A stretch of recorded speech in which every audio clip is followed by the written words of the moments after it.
EBITDA multiples and yield. We made a few videos a couple weeks ago relative to EBITDA, or the pre-tax cash flow and power of business.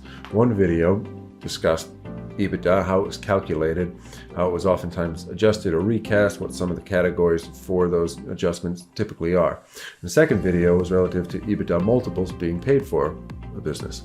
So if someone was going to acquire a company, they would pay a multiple of 5, 6, 8, 10 times for the company, and how that math typically worked at different tiers and stratas of company size. And the question came to me after that. Someone had asked, Arthur, I get 4.8% on treasury bonds, but a business is being sold for 6, 7 times. There's not a percentage there. How do I equate these things? Can you tie a string between one and the other so that it makes sense? And so that's the purpose of today's video, is what is the relationship, if you will, between EBITDA multiples and, say, yield on a public security. And so you can think of the multiple, if you will, as the inverse of the yield that is necessary to justify the risk of a particular transaction. That sounds kind of complicated, but for round numbers, let's say a business is being acquired for 5 times EBITDA, 5 times the pre-tax cash flow and power of business. If you take the fraction of that inverse, 1 divided by 5, it's 20%.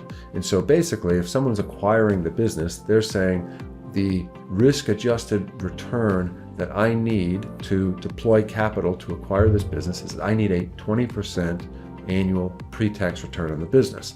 And so there's, from back in the financial modeling days, weighted average cost of capital, and there's a lot of other calculations that go into this. However, you can effectively think of the treasury bond for a duration of ownership. So say if a business was contemplated, so say it's a 10-year treasury, a 5-year treasury, but if you said it generally a treasury is at 5% for round numbers, and if somebody needs a 20% return or can pay a 5 times multiple for a business, it effectively implies that they are pricing the risk of the acquisition at 15% incrementally to the risk-free rate. And so historically, private equity returns were 30-40% back in the 80s and have kind of worked their way down as the ecosystem has become more efficient to, in the middle market space, oftentimes being underwritten to a 15 to 20% return on a particular situation.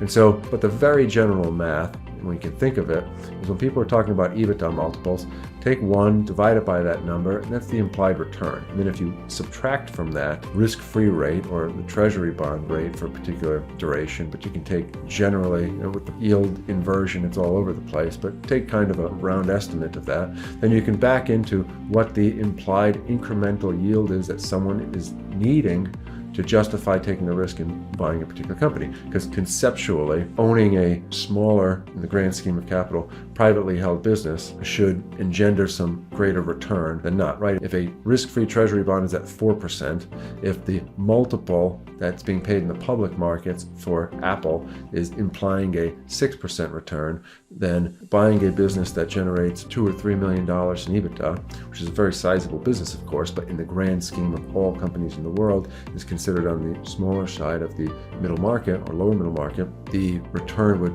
necessarily need to be higher for institutional and private equity capital to get involved. And so this is not going to be the most exciting video that we've ever made. However, it's a conceptual framework to keep in mind as the conversation relative to EBITDA multiples is had, because I think sometimes it's just numbers out there, and people will look purely at the comps, if you will, of how much is this business being bought for, how much is that business being bought for. But if you really think of where it kind of fits in the overall food chain of the capital markets, you can think of it as, what is the implied return that someone is looking for in a particular situation? How does that compare to the risk-free rate, the treasury? How does that compare to publicly traded situations? And so if you look at PE ratios for publicly traded stocks. Now that earnings is after tax, so if you have to do a little math to think of it, what it would be on a pre-tax basis, but you can kind of see what the EBITDA multiple would be for the publicly traded company, and you can say, okay, well, someone's looking for X amount more percent yield on an annual basis, if you will, versus a